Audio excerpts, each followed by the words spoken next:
photosynthesis. So you might be wondering, what is that? Well, photosynthesis is a very important process that essentially keeps us all alive, and it takes place inside of every single plant. To break that down even more, it takes place inside the chloroplast of each and every plant cell. Shown here is a model of the chloroplast, with these green stacks being the granum. The granum houses the lumen, the thylakoid membrane, as well as many other important structures. Now we're going to take a closer look at the thylakoid membrane. So shown here is a thylakoid membrane. This green stuff here, that is the lumen. This yellow and gray stuff, that is the phospholipid bilayer, and these gray structures are electron carriers, and this one is the place where the NADP+ is housed. This is essentially where everything happens. These two are the photosystems, most notably photosystem 1 and 2. And these are the very important parts of photosynthesis. So we're going to take a deeper look into those. So in order for the process of photosystem to start, a light photon must strike one of the 8 antenna nodules shown in this model of photosystem 2. Then the energy from that light photon is transferred from one of these antenna nodules to the reaction center of photosystem 2. The energy from that light photon is then used to do the process of photolysis, which takes water from the plant and splits the water molecules into positive hydrogen, which collects in the lumen, and negative electrons, which are transferred to photosystem 1. Then the process starts again, but in photosystem 1, with a light photon hitting one of these antenna nodules and then being transferred to the reaction center of photosystem 1. The process of photolysis happens again in photosystem 1, with the positive hydrogen molecules being sent out to the lumen and the electrons being stored. Then the electron carriers will bring the electrons from both photosystem 1 and 2 to the NADP molecules, which are housed there, allowing them to be released from the Calvin cycle and combining with H+ ions in the stroma, forming NADPH, that is now ready to be used in the Calvin cycle.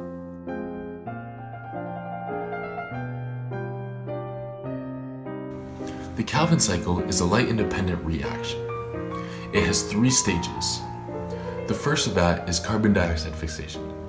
It uses 3 CO2s and 3 RUBPs found in the stroma, combines them together to make rubisco, which is a 6-carbon compound and is unstable. That 6-carbon compound is then turned into 2 3-carbon compounds, which is known as 3-PGA. And in the stage of reduction, those 2 3-PGAs are activated by ATP, which leaves a byproduct of 6 ADPs, and reduced by 6 NADPHs, which leaves a byproduct of 6 NADP+, to form 6 G3Ps. One of those G3Ps exits the cycle and goes to the glucose synthesis, while the remaining 5 keep going through and hit the regeneration of RUBP. They form more RUBP to keep the cycle going using 3 ATPs, which leaves a byproduct of 3 ADPs. And this cycle has to be completed 6 times in order to make 1 glucose molecule.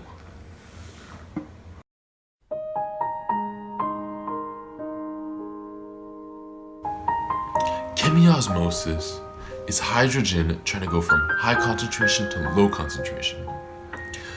So down the concentration gradient, but they can't just do that anywhere. They have to go through the ATP synthase.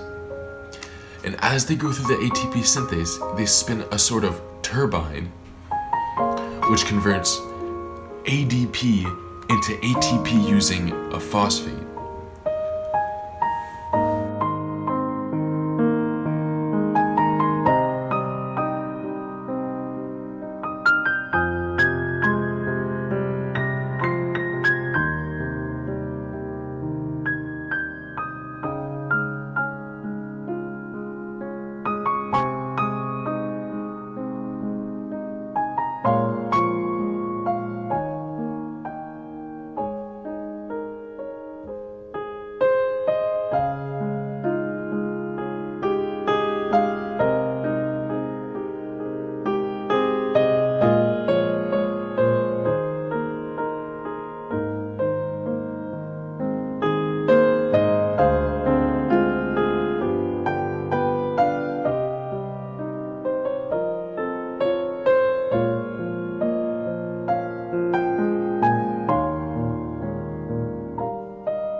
So I'll be answering the predetermined questions here. So obviously, what are two differences between your model and the real structures? Well, first off, they don't move, right? Like they stay put. Whereas the real structures obviously move. If they didn't move, then they wouldn't be systems. Many of our models are actually two-dimensional, minus this one. And obviously, the real structures are not two-dimensional. They are 3D, and they're just really small. Size is also something that is obviously different. So the second question is, what are two challenges that had to be overcome while planning the model?